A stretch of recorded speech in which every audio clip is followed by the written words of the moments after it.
Hello, everyone. Welcome to the Diversity Report with me, Amanda Lee. This time, I have with me a wonderful book that's selling all over the area now, written by Westchester's own Justin LaKyle Brown. You may know him as a resident director or that energetic guy that comes to your student orgs to pump you up at icebreakers, but plenty of local colleges now know him as an author, something he thought that he would never be. So thank you for sitting with us today. Thank you for having me. Good, yeah. So in the beginning of this book, you mentioned the discovery of diversity and your realization of being a Black man and some of your experience. So could you talk about that? Yeah, absolutely. Thank you again for having me on the show today.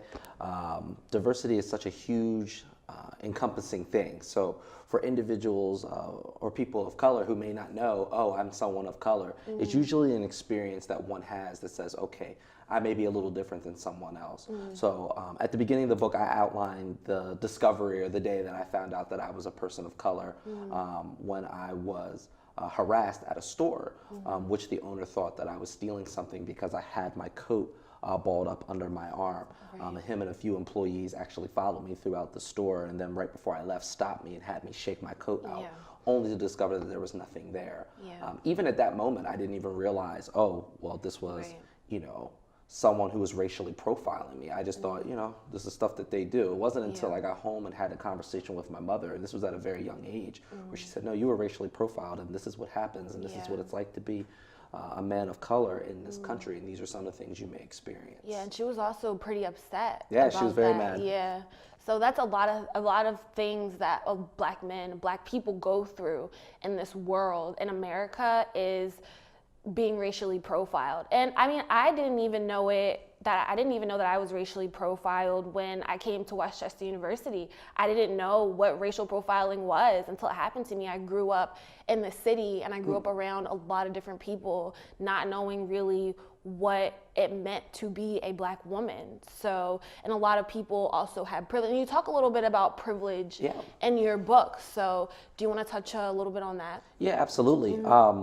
So I grew up in a small town called Coatesville, PA. It's about 20 minutes down the street, where there's a lot of different people from different backgrounds. So multicultural competence and understanding that people that are different than you came fairly easy to me. It wasn't until I got to my first institution where I went to school. I went to school at Slippery Rock University, where I was a huge minority. We only made up 6% at that time in 2007.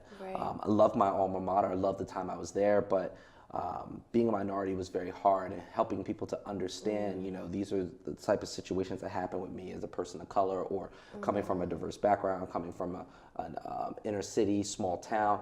You know, a lot of people come from different backgrounds, and it's not until individuals take an opportunity to stop and say, hey, I know you're a little different than me. Let me try to understand some things about you, and vice versa. You can understand some things about me. Do people truly try to have that understanding? But it has to come with people willing to have that conversation. Without individuals both trying to have that, individuals won't be able to come together to have that dialogue. Yeah, I also noticed that in the book you say you learn and unlearn in some of the activities that you show students and some of the activities that you do. So can you talk a little bit about what it means to learn and unlearn, and how you can really get people to do that, because that's very hard. Right. Yeah. Well, the premise of the program is to be able to have those really hard conversations, those conversations about diversity awareness, cultural awareness, multicultural competence, and inclusion. But everybody's so scared to have these conversations, and it makes sense that they would, because if you say something wrong, someone might say you're racist or that you're prejudiced, or someone might attack you. So my goal as a facilitator, and not only a diversity trainer and author, is to get people to have these conversations, but do it in a way that's a little different. So what I do is I facilitate these conversations through games, activities, icebreakers, team builders, social experiments, and role plays, so that individuals feel that they are like, wow, this is a really engaging game, this is fun, I feel comfortable, I feel safe. And I feel like those things are really important, especially when individuals want to dive into that dialogue. So when I'm saying learn to unlearn, we have to first be able to have the dialogue first. So we have to be able to get people there. And I think that's why the program is designed that way.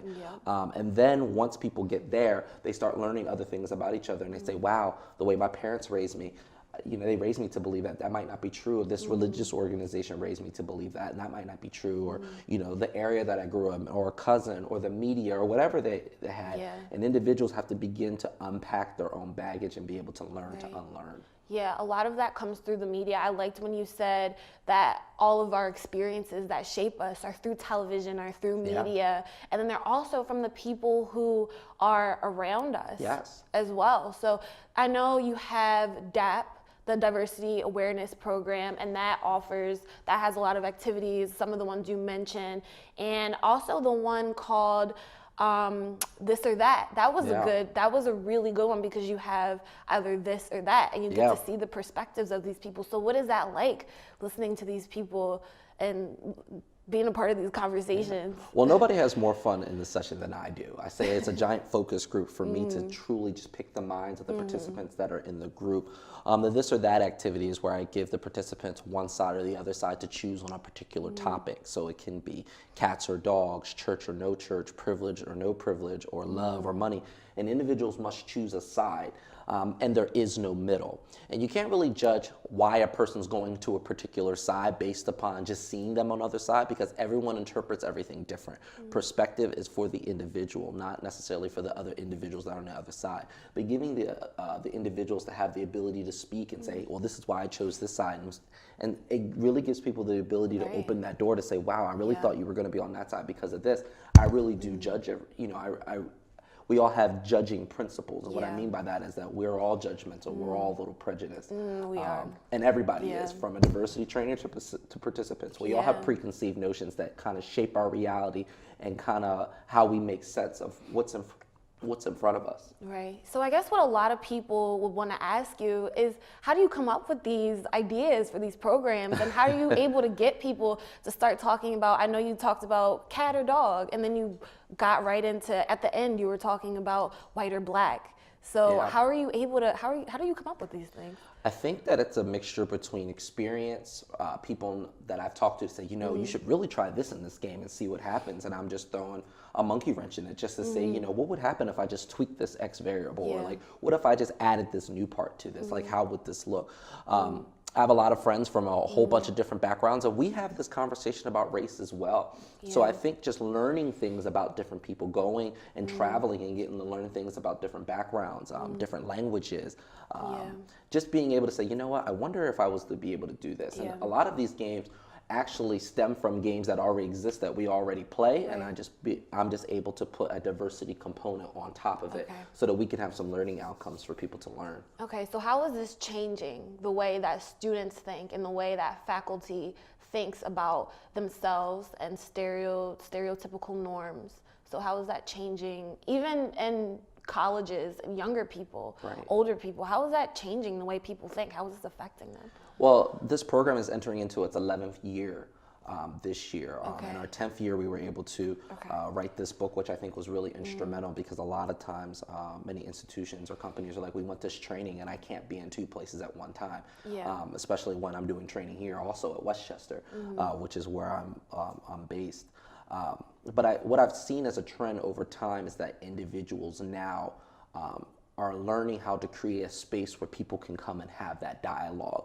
There's a lot of times where institutions are like, we have a safe space, but no one's in that space. We're just saying it's a safe space, but students don't necessarily feel like that's a place they can go to.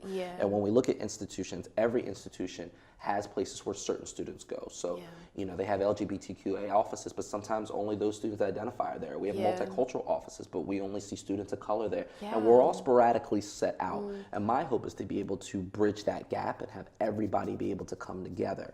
So with that book, we also have a workbook that goes through all of the chapters. And the workbook, actually, you can go through each chapter, and there's reflection questions, and there's small activities, group activities. And it's a curriculum for individuals to really do some self-reflection and really be able to see where they are in regards to their multicultural competence. Currently, right now, D.A.P has 27 chapters at 27 different institutions, meaning that there are students, faculty, and staff that are going through this training and doing these workshops and these games once a week on their campuses. My hope is that when we get to about 40 different campuses, that we would have a giant D.A.P conference, and all the schools can come together and share their ideas and things that have worked, things that haven't worked, so that we can all continue to build this inclusive community.